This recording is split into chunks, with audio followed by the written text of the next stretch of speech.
Selat Hormuz adalah arteri utama ekonomi global, jalur sempit yang menjadi nadi kehidupan bagi industri energi dunia. Setiap hari, puluhan kapal tanker raksasa melintasi perairan ini, membawa komoditas paling vital, minyak mentah. Tanpa Selat Hormuz, roda ekonomi dunia bisa terhenti mendadak, karena hampir tidak ada jalur alternatif yang mampu menampung volume perdagangan energi sebesar ini.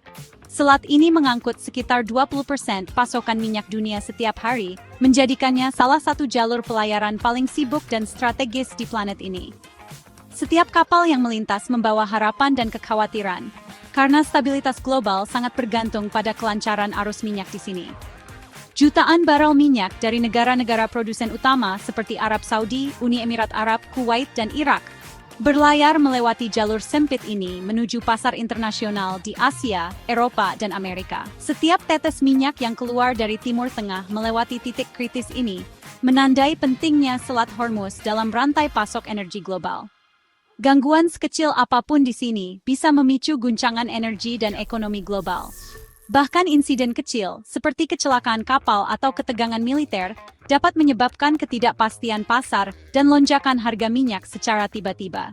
Ketergantungan dunia pada selat ini membuatnya sangat rentan terhadap krisis. Selat ini diapit Iran di utara dan Oman serta UEA di selatan, menjadikannya titik panas geopolitik yang selalu berada di bawah bayang-bayang konflik.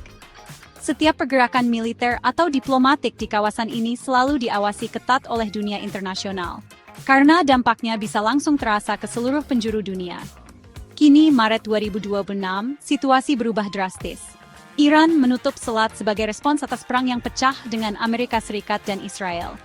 Ancaman yang selama ini menghantui akhirnya menjadi kenyataan. Kapal-kapal tanker terpaksa berhenti, operasi pelayaran ditangguhkan, dan seluruh aktivitas ekspor minyak dari kawasan ini lumpuh total. Dunia pun terperangah menghadapi krisis nyata yang belum pernah terjadi sebelumnya.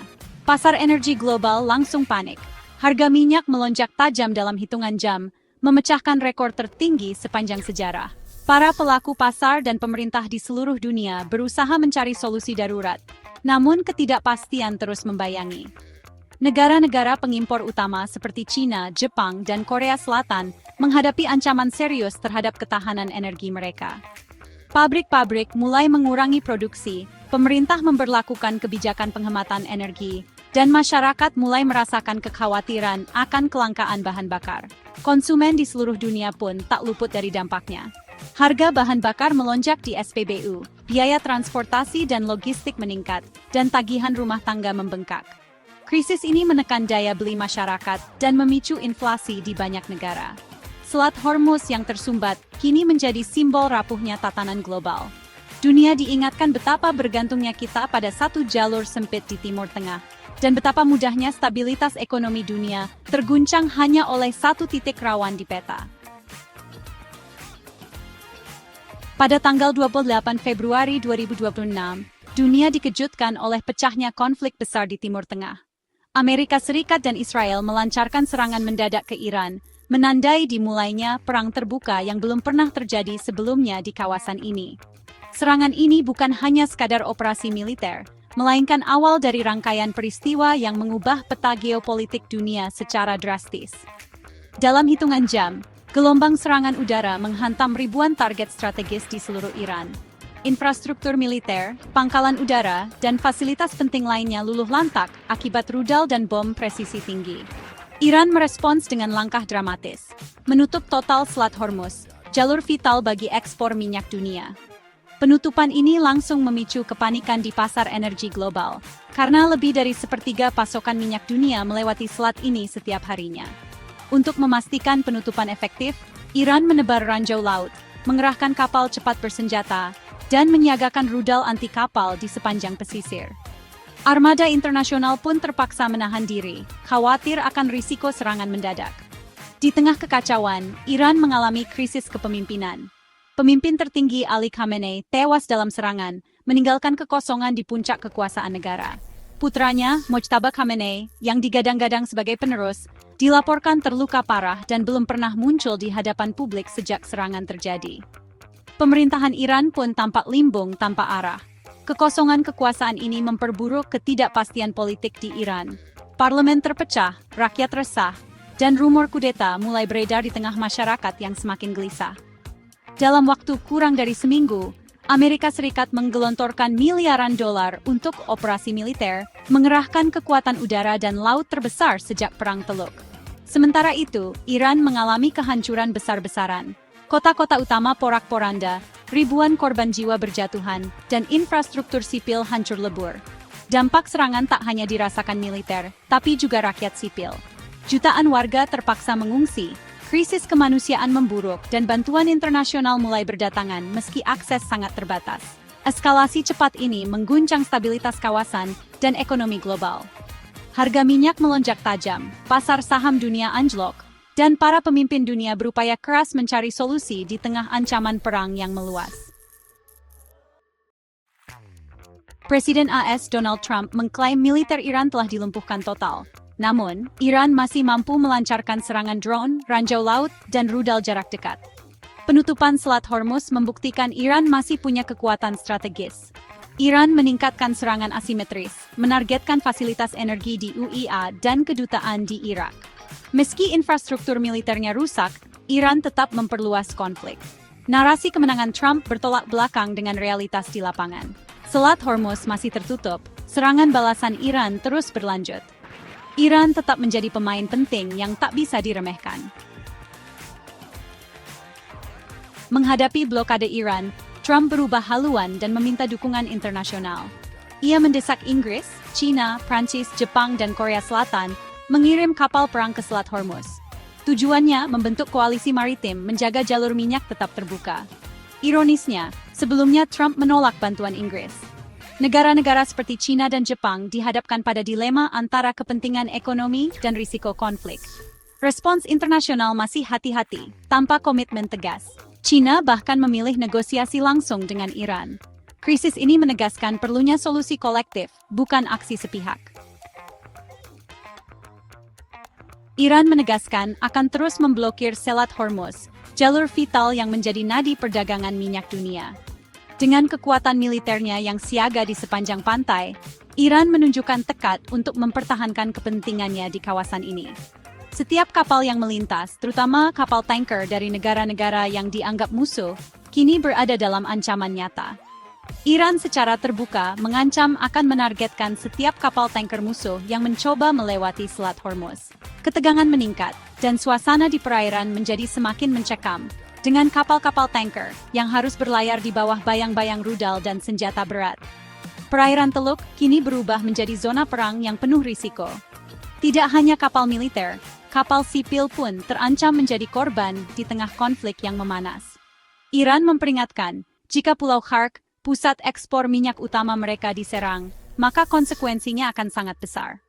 Seluruh infrastruktur minyak di kawasan Teluk, mulai dari kilang, pipa, hingga pelabuhan, akan dijadikan target balasan. Serangan terhadap fasilitas-fasilitas ini bisa melumpuhkan pasokan energi dunia dan memicu krisis global. Serangan Iran ke pelabuhan Fujairah di Uni Emirat Arab menjadi bukti nyata bahwa ancaman tersebut bukan sekadar retorika. Ledakan dan kerusakan di pelabuhan strategis ini mengguncang pasar minyak internasional dan memperlihatkan betapa rapuhnya stabilitas kawasan. Sebagai balasan, Presiden Trump memerintahkan serangan udara besar-besaran ke fasilitas militer Iran. Ledakan mengguncang beberapa basis militer, memperlihatkan kekuatan militer Amerika Serikat yang siap bertindak tegas. Namun, Amerika Serikat memilih untuk menahan diri dan tidak menargetkan infrastruktur minyak secara langsung. Keputusan ini diambil untuk mencegah krisis energi global yang lebih parah, meski ketegangan tetap tinggi. Siklus serangan dan balasan terus berlanjut, mendorong kawasan Timur Tengah ke ambang perang regional yang lebih luas. Mobilisasi militer terjadi di berbagai perbatasan, dan suasana semakin tegang. Setiap aksi militer memperbesar risiko kehancuran ekonomi global. Harga minyak melonjak, pasar saham anjlok, dan jalur pelayaran internasional terancam lumpuh akibat konflik yang tak kunjung reda. Eskalasi ini menuntut respons internasional yang lebih dari sekadar kekuatan militer. Dunia kini menanti langkah diplomasi dan upaya damai untuk mencegah bencana yang lebih besar di kawasan yang sangat strategis ini. Penutupan Selat Hormuz langsung memicu lonjakan harga minyak dunia hingga 40%. Harga Brent melampaui $98 per barel, mencerminkan kepanikan pasar. Konsumen global merasakan dampaknya, harga bensin naik tajam, biaya hidup melonjak. Negara-negara Asia Timur sangat terpukul menghadapi ancaman resesi dan inflasi. Biaya produksi naik, daya saing menurun, dan pasar saham global anjlok. Mata uang negara pengimpor minyak melemah. Bank sentral dihadapkan pada dilema kebijakan. Krisis ini menunjukkan betapa terhubung dan rentannya ekonomi global. Konflik di satu titik bisa mengguncang dunia. Di balik berita minyak dan militer, krisis kemanusiaan memburuk. Lebih dari 1.200 warga Iran tewas, jutaan mengungsi akibat serangan udara. Infrastruktur hancur, bantuan kemanusiaan terhambat, dan blokade memperparah penderitaan. Konflik meluas ke Lebanon, ratusan tewas dan ratusan ribu mengungsi. Anak-anak kehilangan keluarga, komunitas hancur, trauma membekas. Lebanon yang sudah krisis kini makin terpuruk. Biaya perang nyata nyawa manusia, bukan sekadar angka ekonomi. Perdamaian adalah soal martabat dan kelangsungan hidup jutaan orang. Selat Hormuz kini sangat berbahaya bagi pelayaran komersial. Sedikitnya 16 kapal diserang sejak perang pecah, mulai dari drone hingga ranjau laut. Tanpa pengawalan, kapal tanker menghadapi risiko besar. Banyak perusahaan pelayaran mengalihkan rute atau menunda pengiriman. Ancaman Iran membuat bendera kapal dan tujuan kargo jadi taruhan hidup mati. Kru kapal menghadapi stres dan ketakutan luar biasa. Asuransi melonjak, biaya logistik naik, rantai pasokan energi global terancam. Krisis ini bisa mengubah peta perdagangan dunia secara permanen. Krisis Selat Hormuz adalah puncak ketegangan bertahun-tahun yang kini meledak. Solusi militer tak akan menyelesaikan akar masalah. Koalisi maritim menyoroti perlunya solusi global, bukan sekadar pengerahan kapal perang. Energi internasional harus diarahkan ke diplomasi dan dialog. Negara-negara besar dan organisasi internasional harus memediasi gencatan senjata dan bantuan kemanusiaan. Stabilitas jangka panjang hanya bisa dicapai lewat kerjasama dan keamanan regional yang inklusif. Diplomasi kini bukan pilihan, melainkan keharusan.